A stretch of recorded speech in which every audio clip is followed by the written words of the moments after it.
eu gostaria que nós refletíssemos sobre a continuação do livro de Juízes, que é o livro de Ruth. Peço que vocês abram lá o livro de Ruth, nossa Bíblia está depois de Juízes. Nós vamos ler o capítulo 1 de Ruth, mas nós vamos tentar refletir sobre todo o livro nesta mensagem e como ela nos mostra sobre o nosso Senhor Jesus Cristo. Amém? Todos acharam? Ruth, capítulo 1, verso 1 ao 22, diz assim a palavra de Deus. Na época em que os juízes governavam, houve fome na terra. Por isso, um homem de Belém de Judá foi morar por um tempo na terra de Moabe, com a sua mulher e os seus 2 filhos. O nome do homem era Elimeleque, e o da sua mulher Noemi, e Malom e Quilion, os nomes de seus 2 filhos. Eles eram efrateus de Belém de Judá, e ao chegar à terra de Moabe, permaneceram ali. Então Elimeleque, marido de Noemi, morreu, e ela ficou sozinha com os 2 filhos. Eles se casaram com mulheres moabitas, uma delas chamava Orfã e a outra Ruth, e viveram ali quase 10 anos. Malom e Quilião também morreram, de modo que Noemi ficou sozinha, sem seus 2 filhos e sem o marido. Quando Noemi ouviu falar que o Senhor havia visitado o seu povo, dando-lhe alimento, decidiu deixar a terra de Moabe e voltar com as noras para sua terra. Então ela partiu do lugar em que havia morado com as 2 noras, enquanto voltavam para a terra de Judá. Noemi disse às suas noras: Ide e voltai, cada uma para a sua casa de sua mãe, e o Senhor seja bondoso convosco, assim como fostes bondosas com os que faleceram, e também comigo. Queira o Senhor que cada uma de vós encontre segurança na casa de outro marido. Mas quando as beijou, elas começaram a chorar em alta voz. Eles disseram: sem dúvida voltaremos contigo para o teu povo. Mas Noemi respondeu: voltai, minhas filhas. Por que viríeis comigo? Poderia eu ainda ter filhos para lhes dar como maridos? Voltai, minhas filhas. E depois já estou velha demais para me casar. Ainda que eu dissesse que há esperança e me casasse essa noite, e depois tivesse filhos, por acaso esperaríeis até que eles crescessem? Esperaríeis por eles sem se casar? Não, minhas filhas.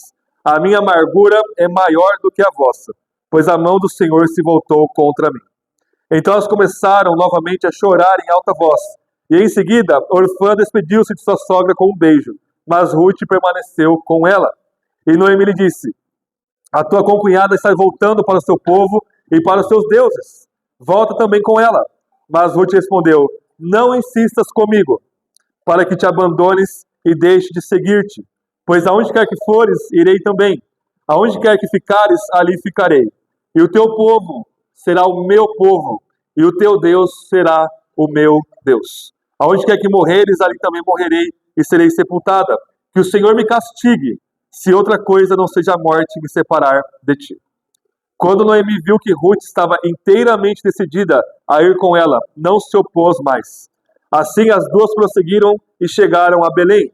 E quando entraram na casa, houve ali certo alvoroço por causa delas. E as mulheres perguntavam: será que é Noemi? Mas ela respondeu: não me chames Noemi, mas sim Mara, pois o Todo-Poderoso tornou a minha vida muito amarga. Na fartura parti, mas o Senhor me trouxe de volta de mãos vazias. Por que me chamais Noemi, visto que o Senhor se colocou contra mim, e o Todo-Poderoso me afligiu? E foi assim que Noemi voltou de Moabe com a sua nora Ruth, a Moabita. Elas chegaram a Belém no início da colheita da cevada. Essa é a palavra do Senhor. Bem, vamos orar? Senhor, que história fantástica que está diante de nós, e nós estamos diante da sua palavra. Que o seu Espírito nos ilumine, nos encha até a plenitude, para que nós possamos contemplar com os olhos da fé a glória da face de nosso Senhor Jesus Cristo. Que o Senhor venha mostrar também a nossa pecaminosidade e nos dar, ó Deus, fé e arrependimento genuínos no nosso Senhor Jesus. Use isso através do livro de Ruth. Que o Senhor nos instrua, que o Senhor nos corrija, que o Senhor nos exorte e que o Senhor nos console com essa maravilhosa história que prefigura a vinda do nosso Senhor Jesus. Te bendizemos em nome de Jesus. Amém. Irmãos, em uma outra igreja eu pude servir com um certo aconselhamento, porque havia um grande debate, uma igreja imatura, né? Esse tipo de debate surge em igrejas que ainda não cresceram muito na fé, e o debate era muito terrível, é um tipo de debate que nós nunca tivemos aqui na nossa igreja. E o debate é o seguinte: é pecado assistir filme de terror? Né? E assim tinham pessoas alvoroçadas falando que é um pecado absurdo, onde já se viu crente cristão assistir filme de terror, e por outro lado, as pessoas dizendo, não, não tem problema, uma coisa é você não gostar, e outra coisa é você dizer que é pecado. Se você fala que é pecado, isso é legalismo. E de fato, irmãos, a minha orientação foi, olha, eu não assisto filme de terror, eu não gosto por puro gosto mesmo, mas se você disser que é pecado alguém assistir filme de terror, você realmente incorre em legalismo, né? Eu falei, uma coisa é os papais falarem para os filhos não assistirem tais filmes, ok? O pai é a autoridade máxima sobre o filho, se o filho assistir é um pecado, mas é por conta da autoridade do pai. Mas um cristão maduro, alguém já crescido, ele tem plena liberdade de assistir, por exemplo, um filme de terror. E o meu ponto foi o seguinte: existe na Bíblia algo que é chamado de narrativa de terror, algo que é chamado de literatura de terror, e nós ficamos vários meses aqui dentro desse Halloween das Escrituras, desse terror das Escrituras que é o livro de Juízes. E dentro dessas porções narrativas da Bíblia que é terror, na semana passada, Juízes, capítulo 18, 19, 20 e 21, é o ápice da literatura de terror. É a coisa mais terrível, mais assombrosa que nós temos, talvez, em narrativa histórica da Bíblia. Nós temos ali um levita, vocês lembram da história, Juízes termina da forma mais tenebrosa possível. Israel se torna pior na narrativa do que Sodoma e Gomorra. Né? Então nós temos ali o que aconteceu em Gênesis 19, os sodomitas ali violentando as pessoas na casa de Ló. Aconteceu aqui em Israel, no final dos Juízes, o levita com uma concubina, Israel abusa dela e ele acaba esquartejando ela e mandando cada pedaço para uma tribo de Israel. Então aqui nós estamos no ápice da queda de Israel. Aqui nós estamos diante de uma coisa inimaginavelmente tenebrosa. Que a gente precisa, isso aqui é maior de 18 anos, isso aqui é muito pesado. Ao mesmo tempo, Ruth é tido como uma das narrativas mais extraordinárias, belas e românticas, não só da Bíblia, mas do mundo antigo inteiro. Então nós temos esse contraste absoluto entre Juízes e Ruth. E o que é mais assustador é que Juízes e Ruth acontecem na mesma época. O texto de Ruth começa dizendo assim, na época em que os juízes governavam. E nós vimos que não existiu um momento dos juízes de obediência a Israel. Nós vimos que, Josué morre, o primeiro juiz é Otoniel, aí sim começa muito bem, mas logo depois de Otoniel, todos os juízes que vieram depois, nós temos aquela espiral decrescente de pecado e mais pecado. E nós vimos que o final de Juízes, ele volta para o começo para falar, olha, a tribo de Dan e os levitas, eles estão tão corrompidos quanto qualquer outro, eles estão piores do que os cananeus que vivem ao redor deles.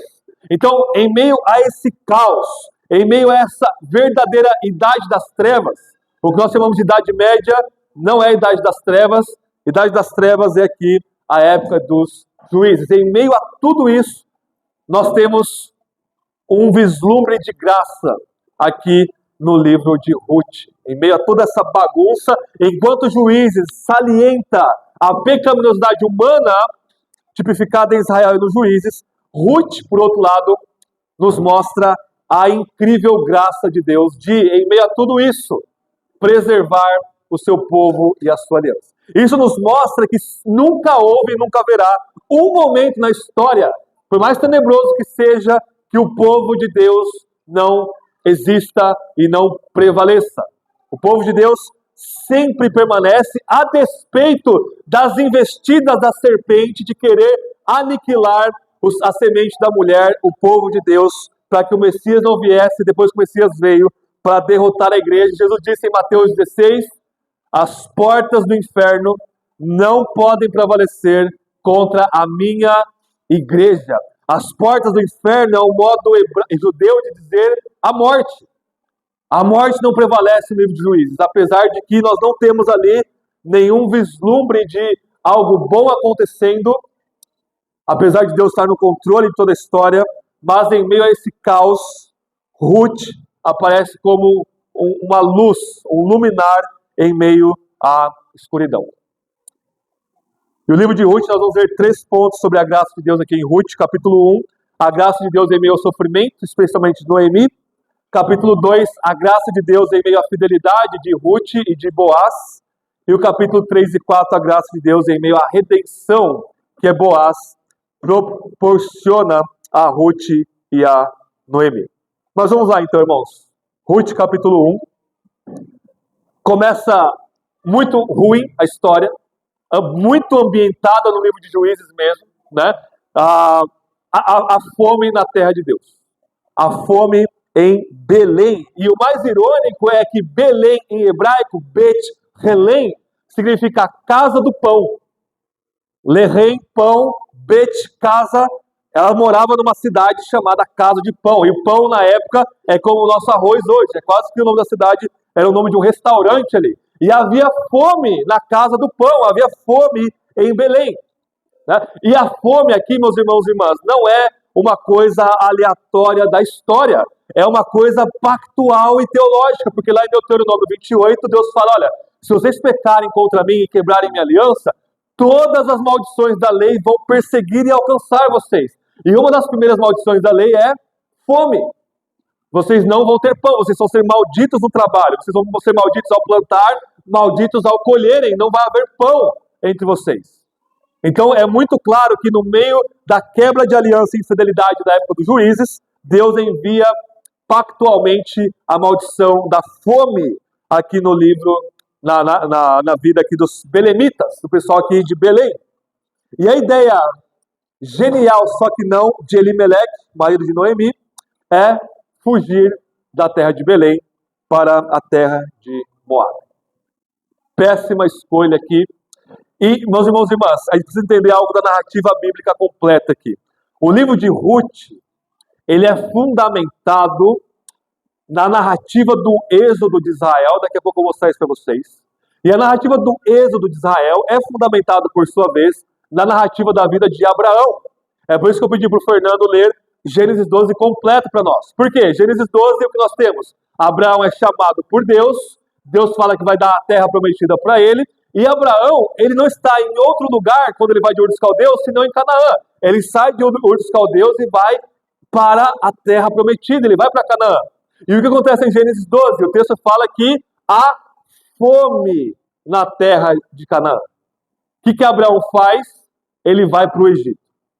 Ele vai para o Egito porque ele quer escapar daquela fome ali em Canaã. E as coisas dão muito ruins lá no Egito. Ele tem que mentir sobre a sua mulher, se a sua irmã, para os egípcios não a tomarem ali como esposa ou não a matarem ele para ficar com ela.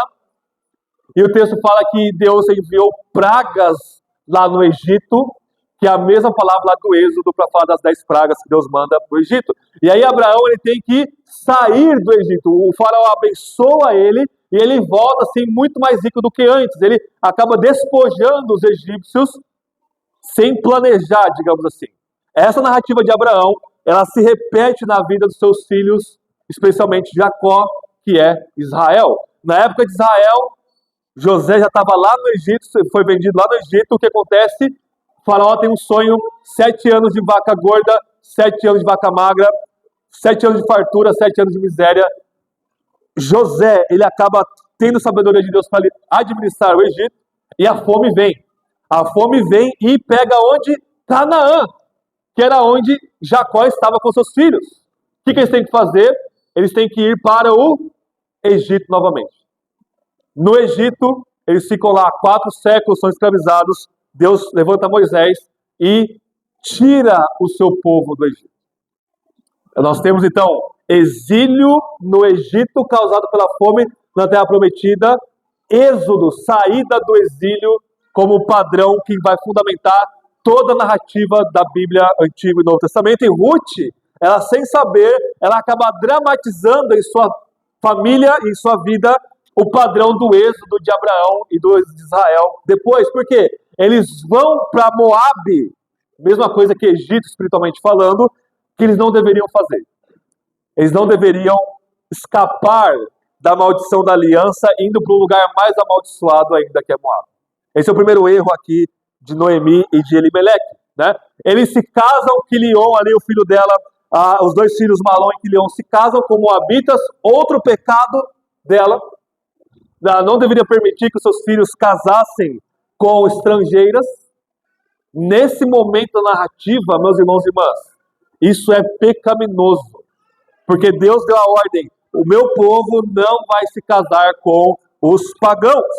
Então ela está, vejam, Noemi, aqui no capítulo 1, ela está completamente igual a toda a espiritualidade defasada do livro de Juízes.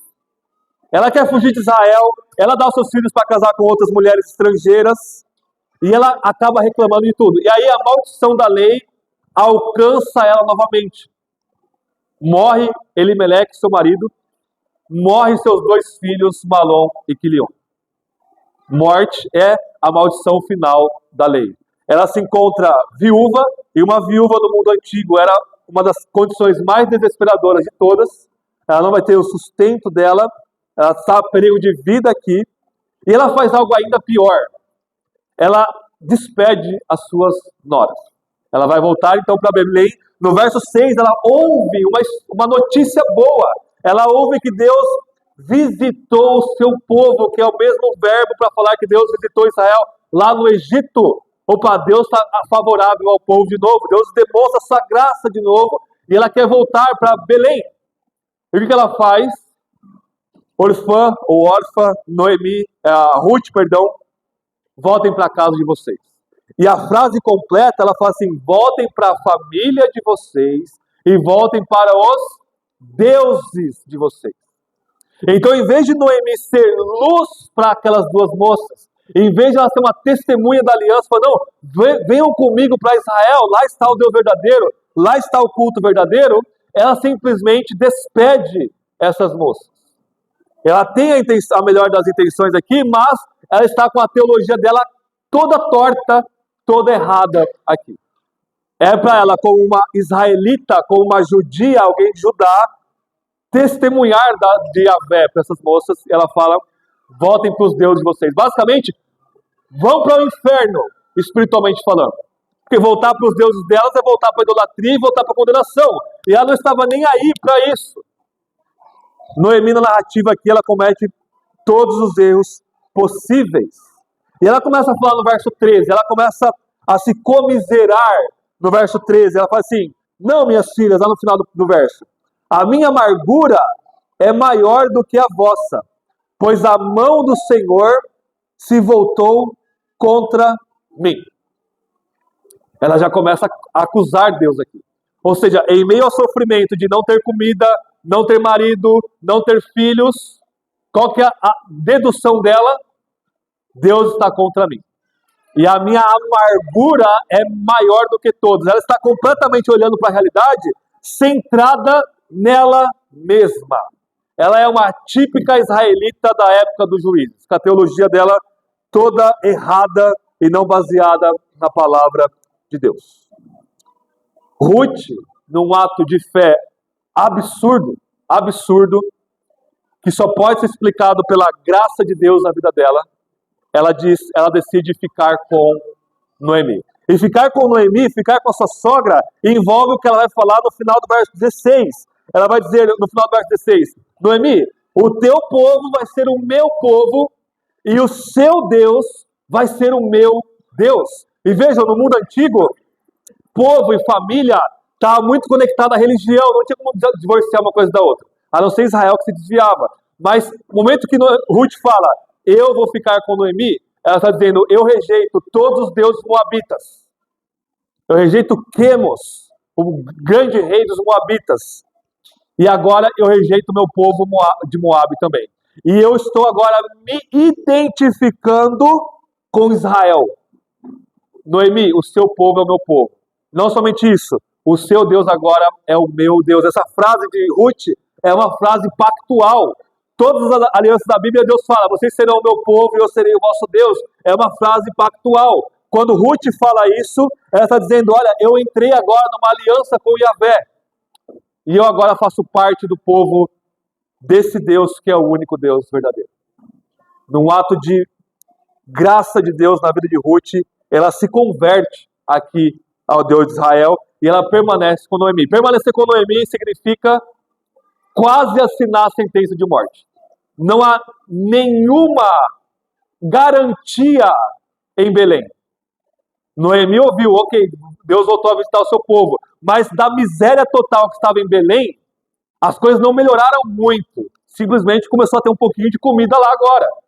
Isso não tinha garantia que elas tinham, então, comida para comer se elas voltassem para Belém. De fato, elas não tinham. De fato, depois do capítulo 2, Ruth tinha que fazer o quê?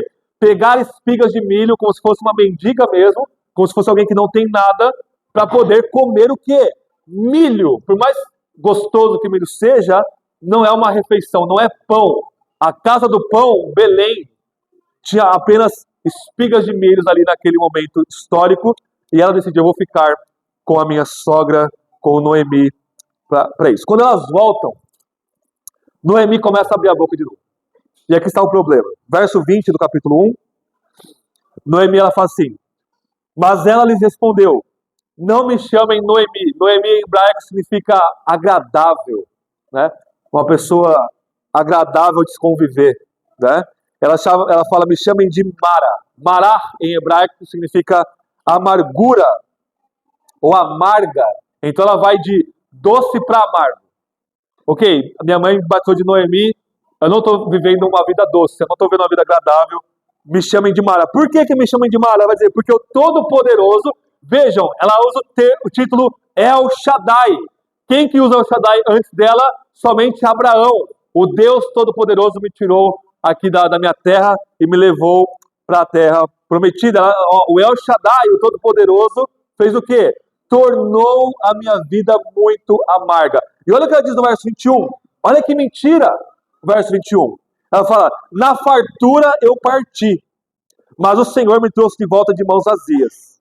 Por que me chamais Noemi, visto que o Senhor se colocou contra mim e o Todo-Poderoso me afligiu? Ela saiu na fartura de Belém? Olha só, ela saiu da miséria. Ela saiu porque não tinha pão para comer. E agora, relendo essa história, reinterpretando essa história com base na sua experiência de sofrimento atual, ela vai ter uma lente completamente errada, obscurecida, míope das coisas. Ela não saiu na fartura.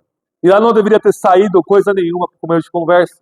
E ela está interpretando todo esse sofrimento na família e na vida dela como Deus está contra mim. Isso é uma forma de acusar Deus. Isso é uma forma, talvez, de Deus dizer que Deus é injusto. Noemi aqui não é um exemplo de fé para nós. Ela é um exemplo de uma israelita da época dos juízes, que está com a vida completamente descentralizada da palavra de Deus e do Deus da palavra. Mas o que esse texto nos ensina, nosso primeiro ponto ainda, é que em meio ao sofrimento todo de Noemi e de Ruth, e de Orfã também perdeu o marido, a graça de Deus brilha e controla toda a narrativa. É desse sofrimento todo que Ruth vai casar com Boaz, e que depois vai nascer Davi, e que depois vai nascer o nosso Senhor Jesus. Mas mesmo longe dessa narrativa grande, dessa macro narrativa, mesmo nos detalhes, a graça de Deus está com elas aqui. A graça de Deus moveu o coração de Ruth a ficar com Noemi. A graça de Deus fez com que elas conseguissem voltar para Belém. A graça de Deus fez com que as mulheres recebessem ela com alegria. Ela não estava sem amizade lá. As mulheres de Belém ficaram muito felizes com a chegada dela. E a graça de Deus, no capítulo 2, vai sustentar Ruth e Noemi. O texto é muito prático e muito simples para nós, né? Em meio ao sofrimento, como é que a gente está interpretando o que Deus está fazendo em nossas vidas? É muito fácil falar a teologia. Não, Deus está no controle de tudo. Outra coisa é nós realmente respondermos ao ato soberano de Deus na história, em meio aos sofrimentos que nós passamos. E vejam, como a gente viu, cantou no livro de Jonas, né? A Deus perder salvação e nós não conseguimos compreender. O que a gente não consegue compreender? Quase nada. O que a gente consegue compreender é uma vírgula, de um pingo na história. O modo como Deus age na história, na nossa vida, na nossa família e na igreja é incompreensível para nós. A gente não consegue adivinhar o próximo passo de Deus, a gente não consegue prever. A gente não pode supor que Deus vai fazer isso ou aquilo. Todo mundo sabe que o clichê que é verdadeiro, a gente não sabe o dia de amanhã, a gente não sabe o próximo minuto no relógio, o que vai acontecer. Mas nós sabemos o quê? Nós sabemos, igual Paulo, que aonde nós formos, sofrimento nos aguarda. Aonde nós formos. Se você ficar no seu emprego ou mudar de emprego, você vai sofrer. Se você ganhar mais ou ganhar menos, você vai sofrer. Se você ter filho ou não ter filho, você vai sofrer. Se você casar ou permanecer solteiro, você vai sofrer. Essa é a garantia. E agora, não por causa da maldição da aliança, pelo contrário, a bênção da nova aliança envolve sofrimento. Ao ponto de que se você está na nova aliança em Cristo Jesus, você sofre e se alegra em meio aos sofrimentos. Meus irmãos e irmãs, todos nós sofremos diariamente em um nível ou outro, mas em algum momento, um sofrimento maior vai bater na nossa porta.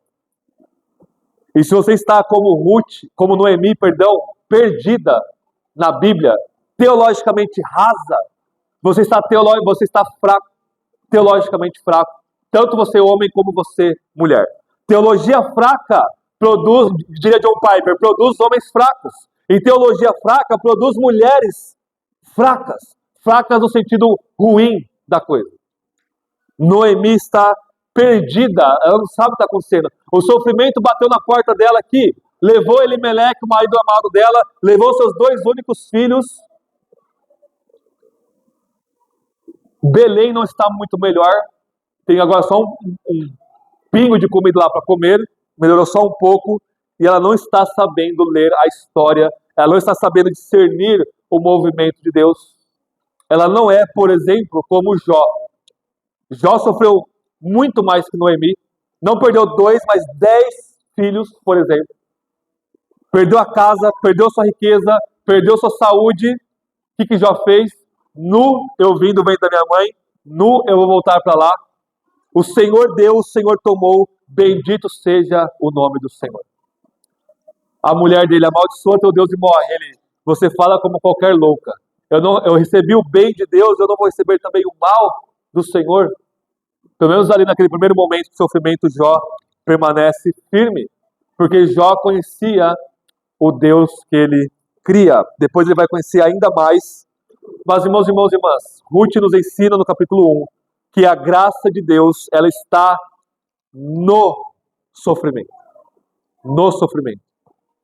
Micro e macro, pequenos e grandes, Deus é gracioso com Noemi, mesmo ela não merecendo, mesmo ela estando toda torta, Deus é gracioso com ela. Deus é gracioso com Ruth, uma moabita, uma mulher que cresceu e viveu em meio à idolatria. A graça de Deus está aqui em meio aos sofrimentos. Paulo vai dizer lá em Romanos 8, o que nós diremos dessas coisas, de todo o sofrimento que a gente passa. Ele fala, se Deus é por nós, quem será contra nós? Aquele que não poupou seu próprio filho, antes o entregou para nós, não nos dará com ele todas as coisas? Quem trará acusação contra os eleitos de Deus? É Deus quem nos justifica. Quem nos acusará? Ele fala, é Cristo Jesus que morreu, ressuscitou, está à destra de Deus e intercede por nós. E ele pergunta, quem nos separará do amor de Cristo? E ele fala assim, será tribulação, angústia, miséria, fome, nudez, perigo, espada. Fome era uma das coisas que Noemi estava passando aqui. Ele fala, não, porque nós somos entregues à morte diariamente como uma ovelha para o matadouro. E ele fala assim, em todas essas coisas, nós somos mais do que vencedores por meio daquele que nos amou. Paulo fala em, ele usa a preposição em. Em o quê? fome, nudez, perigo, espada, morte e miséria.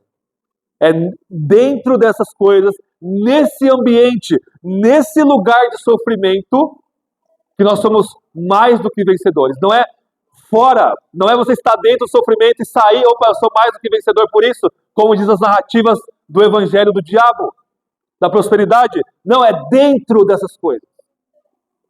E você sabe, essas coisas não podem me separar do amor de Deus que está em Cristo Jesus.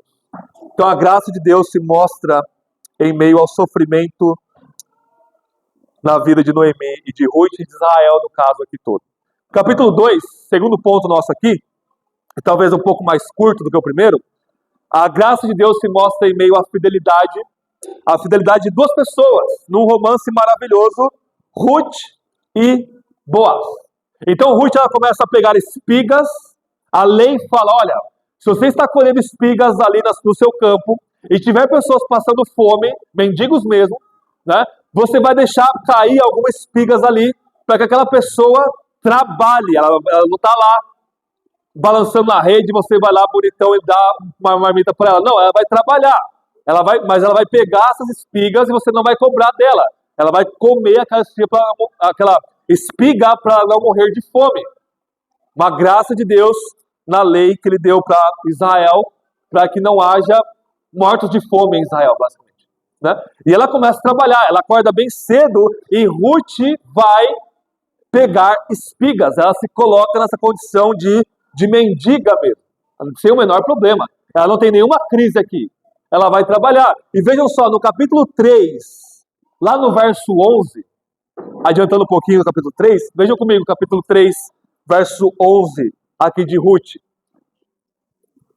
Boaz falando para ela, diz assim, agora não temas, minha filha, pois te farei tudo quanto me pedires. E ela fala assim, toda a cidade do meu povo sabes que tu és, o quê? Uma mulher virtuosa. Tá. Irmãos, eu já ensinei isso na escola bíblica, na disposição hebraica do Antigo Testamento, que é muito melhor do que a nossa, Ruth vem depois do livro de Provérbios, com uma ilustração enorme de Provérbios capítulo 31. Provérbios capítulo 31 nós temos o quê? A mulher virtuosa. A mulher virtuosa que ela acorda cedo e ela vai trabalhar, e ela tem, todo mundo da cidade elogia o marido dela por causa disso. É uma mulher que não é preguiçosa, é uma mulher que de fato trabalha, né? E ô criatura para trabalhar, essa criatura chamada mulher, dentro e fora de casa, trabalham mais do que os homens, né? Não param de trabalhar. E Ruth aqui é uma mulher virtuosa. Ela é uma mulher que se converte e ela já expressa a sua virtude, e todo mundo em Belém, todos aqueles judeus sabem, ó, essa moabita, ela é uma mulher piedosa, ela é uma mulher virtuosa. Ela mostra obediência e fidelidade em tudo que ela faz. Ela é o exemplo concreto da mulher virtuosa de Provérbios 31.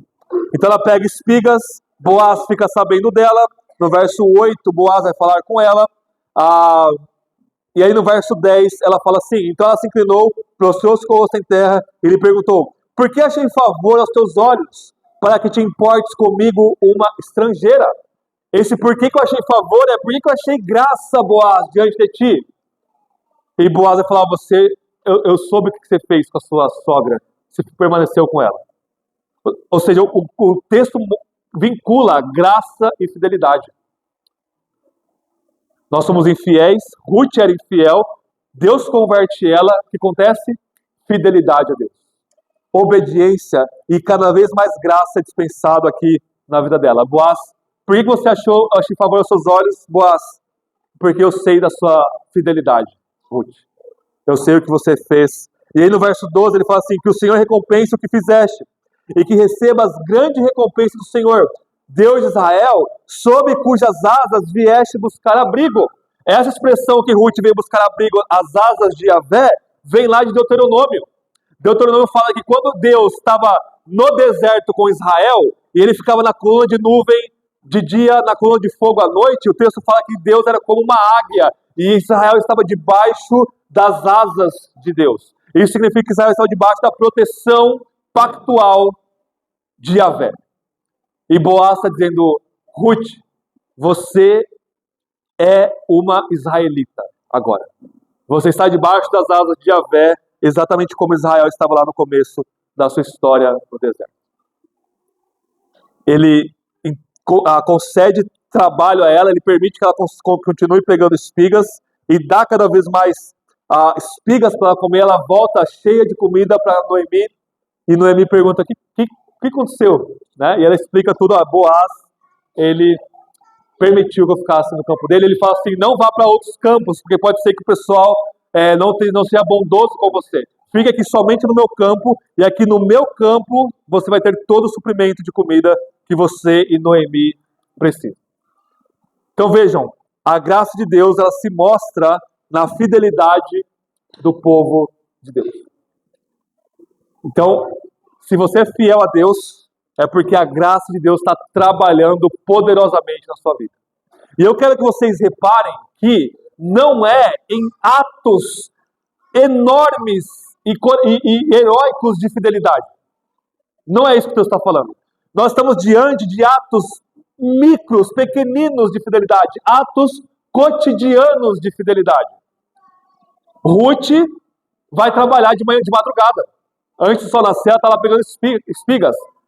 Fidelidade na vida dela. Boaz, ok, você pode pegar espigas aqui, eu vou falar para o pessoal deixar cair ainda mais milho para você colher. Isso, vejam, se coloquem no lugar de Boaz e de Ruth ali. Era uma coisa completamente cotidiana, de trabalho. No final do dia, Ruth estava toda suada, com certeza. Boaz também de trabalhar o dia inteiro, administrar ali o seu campo. Era uma coisa muito carnal, digamos assim. Muito concreta, muito cotidiana, muito não espiritual, no sentido ruim da palavra espiritual que nós distorcemos hoje em dia. E desse ato pequeno de fidelidade de Ruth e de Boaz, Deus ele vai fazer com que isso seja um palco, um alavancar da vinda de Jesus. Desse ato de fidelidade, eles se casam, geram Obed, Obed gera Jessé, Jessé gera Davi, Davi gera Jesus, séculos depois. Então, Deus não exige que você faça uma loucura de você ficar 40 dias de jejum para você mostrar sua fidelidade. Deus não exige que você amanhã faça suas malas e vá lá para o Oriente Médio para morrer nas mãos dos muçulmanos por causa da fé.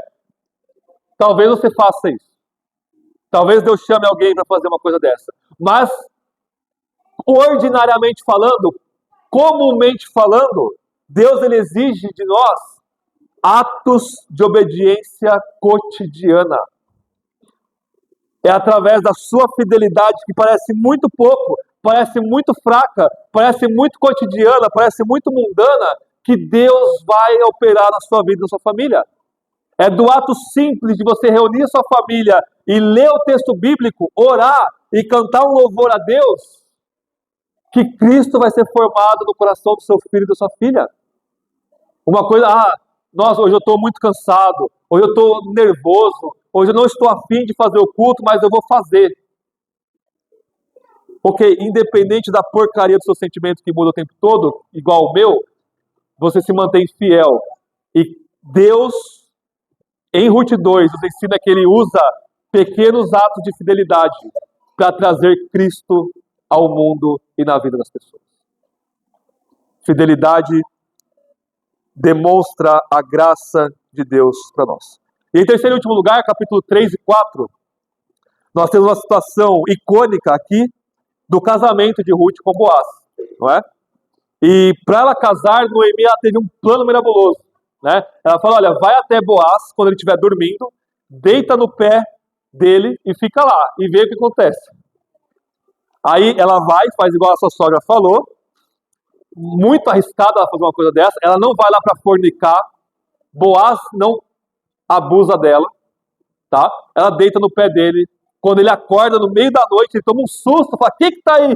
Imagina o susto, né? Igual as crianças acordar a gente de madrugada, né? A gente pula da cama.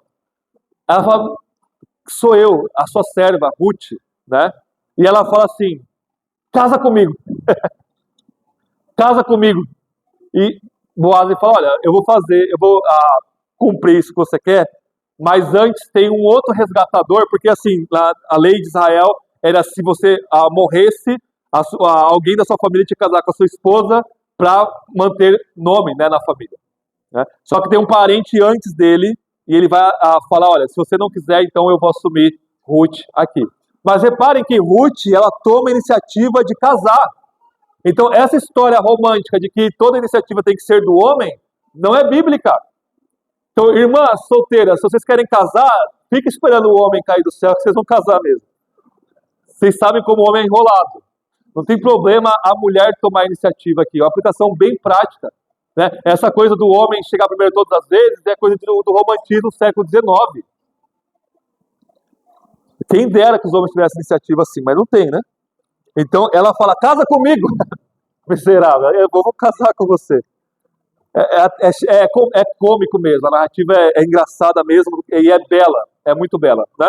Boaz, ele então chama esse outro rapaz, que está na frente dele para casar com ela, e ele junta os juízes, os juízes, os anciãos da cidade, para fazer um negócio meio que formal mesmo. Né?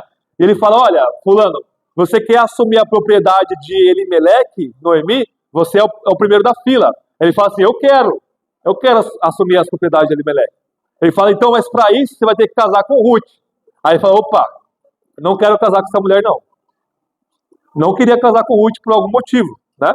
Ele fala, então, o rapaz fala, olha, o homem fala, olha, então eu eu estou livre dessa condição aqui, e eu deixo você, Boaz, assumir toda a questão. E aí Boaz, ele faz um juramento diante de toda a cidade, fala, todo mundo sendo testemunha que eu fiz tudo certo. Eu fiz todo o processo, toda etapa, conforme a lei de Deus fala. Boaz foi completamente fiel à palavra de Deus. Ele não quis dar um jeitinho ali.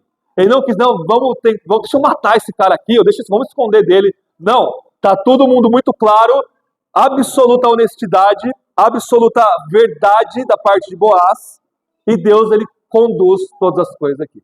E de fato eles casam, e o texto fala que ele redime Ruth. Ele redime Ruth.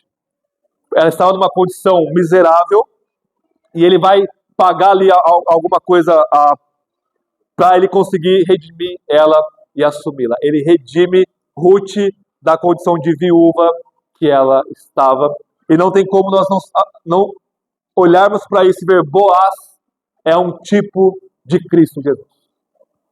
Boaz, ele é alguém que em sua fidelidade, ele nos aponta em meio a toda a tragédia da época de Juízes. Boaz é um homem de fato. E esse homem de fato, enquanto todos os juízes, talvez exceto Otoniel primeiro, mostram Jesus de uma forma negativa, ou seja, tudo que os juízes fizeram, Jesus fez o oposto. Boaz é alguém que é um exemplo positivo de um tipo de Cristo para nós. E ele redime essa mulher moabita Ruth aqui. E desse casamento, dessa redenção, vem Jessé, Davi e Jesus, como eu falei para vocês. Irmãos, o Novo Testamento, caminhando para o final, o que Jesus fez por nós é tão grande, é tão além da nossa compreensão, que o Novo Testamento usa várias metáforas para falar da realidade do que Cristo fez por nós na cruz. Por exemplo, existe uma metáfora jurídica. Nós somos justificados pela justiça de Cristo mediante a fé nele. Existe uma outra metáfora jurídica, mas mais familiar, que é a adoção. Cristo, porque ele morreu por nós, ele nos adota. O Espírito Santo nos adota como filhos de Deus. Então nós somos justos por causa da justiça de Cristo. Nós somos adotados porque nós estamos no Filho de Deus, que é Jesus. Nós somos santificados e purificados pela obra dele e do Espírito em nós. E nós somos, outra metáfora, reconciliados com Deus. Somos amigos de Deus novamente. E uma dessas metáforas é a metáfora de redenção. Redenção, ela vem lá do Êxodo. E o que é redenção no mundo antigo? É você pagar um valor para comprar um escravo. E aquele escravo agora pertence a você. E nós sabemos que Cristo pagou a nossa redenção. E o preço não foi ouro ou prata, foi sangue dele mesmo. O preço que ele tinha para nos pagar foi sangue. E ele não pagou para o diabo. Como diz algumas teorias aí, ele foi lá e pagou para o diabo, como se ele devesse alguma coisa para o diabo. Não, ele pagou para Deus. Era de Deus que nós estávamos devendo. E a nossa dívida é infinita. Não tem como pagar. É por isso que você, sem Cristo, vai passar a eternidade no inferno. Porque a sua dívida é eterna, infinita. Porque você peca contra um Deus que é infinitamente digno de ser obedecido e adorado. E a morte de Cristo, ela foi tamanha que naquelas horas na cruz, toda a ira de Deus caiu sobre ele, toda a nossa dívida caiu sobre ele, e ele pagou com o sangue. E Deus falou: é suficiente, é mais do que suficiente. E não há mais dívida nossa com Deus, não há mais condenação nossa para Deus. Mas vejam, e ok, nessa metáfora nós somos chamados de escravos de Cristo Jesus. Nós somos comprados e agora nós somos seus servos. E não há maior privilégio na história do que sermos servos de um Senhor absolutamente bondoso e amoroso conosco. Não tem coisa melhor do que essa. Mas, meus irmãos e irmãs, a metáfora de Ruth aqui, a história de Ruth aqui, melhor dizendo, ela é algo a mais. Por quê? Nós temos duas metáforas juntas aqui: redenção e casamento. Casamento é uma outra metáfora que o Novo Testamento usa para falar que Cristo é o nosso noivo. Nós somos noiva de Cristo. O ponto todo maravilhosamente belo é o quê? Ele não apenas nos compra, o que já seria suficiente. Opa, nós somos seus servos. Amém. Ele compra para casar com a gente. Casar com nós moabitas, estrangeiros, imundos, adúlteros, promíscuos. Ele nos compra e ele não fala: vai trabalhar no meu curral. Ele fala: eu vou casar com você. E o nosso Isaías fala: o nosso Redentor é o nosso marido. Aquele que nos redime, ele casa conosco. E não tem maior amor do que esse. Aquele que nos redime, casa com a gente. E é um casamento indestrutível. Não tem divórcio aqui. A graça de Deus se mostra na redenção que nos compra e casa conosco num casamento eterno. Esse é o nosso Senhor Jesus. Que nos chama ao sofrimento, sim, mas que nos sustenta em meio ao sofrimento. É um Senhor que causa fidelidade em nós, em atos cotidianos de fidelidade, e nos redime. Por que a gente pode sofrer por Cristo e ser fiel a Ele? Porque Ele se casou com a gente. Porque Ele nos amou. Ele amou Ruth. Ruth não tinha nada amável nela. Ela se torna fiel depois que ela se rende aos pés do Deus de Israel. Ela é uma moabita. Ela cresceu dizendo: olha, adore a Quemos, adore aos deuses aqui moabitas. Ela de fato adorava esses deuses. Nós éramos assim. Cristo nos redime com seu sangue e nos lança numa vida de fidelidade e sofrimento, e vale a pena. Cada sofrimento que nós passamos, nós podemos dizer: Senhor, Tu que és o nosso marido, isso não é nada. Eu ofereço a minha vida em devoção, como nós cantamos, e como um sacrifício santo e agradável a Ti. Então, no meio das trevas de Juízes, a história de Ruth brilha a graça de Deus. E ela, com certeza, ela termina, assim como Juízes, é uma apologia, é uma defesa de Davi, a partir da negativa. Olha, todos os juízes se parecem com Saul, nós precisamos de um rei, e esse rei é Davi. Ruth, de forma positiva, ok, em meio a essa bagunça, aquela família ali, Deus preservou em sua graça, mesmo amassando ela em disciplina. E é daí o texto termina. Vamos ver o último versículo para nós terminarmos. Capítulo 4. Termina com uma genealogia. Por que genealogia? Porque está traçando a semente da mulher aqui. Capítulo 4, verso 13. Assim Boaz casou-se com Ruth, tornando sua esposa.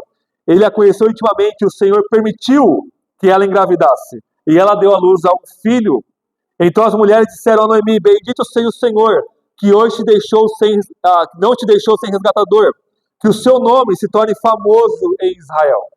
O menino vai restaurar a tua vida e te consolar na sua velhice, pois é filho da tua nora, que te ama e o deu à luz. Ela é melhor do que 7 filhos para ti. Ela começa sem filhos, os filhos dela morrem, ela termina com uma nora que é melhor do que 7 filhos para ela, do que plenitude de filhos para ela.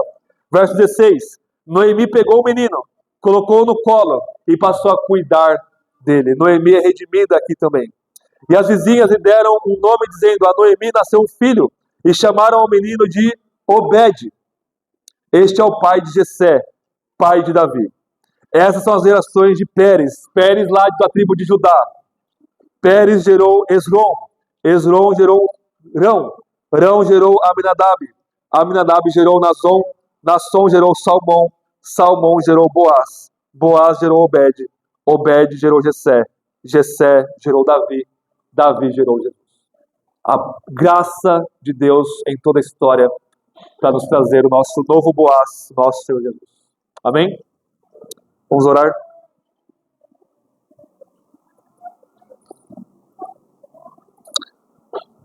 Senhor, nós olhamos para a vida de Noemi nesta manhã e quantas falhas houve na vida dela.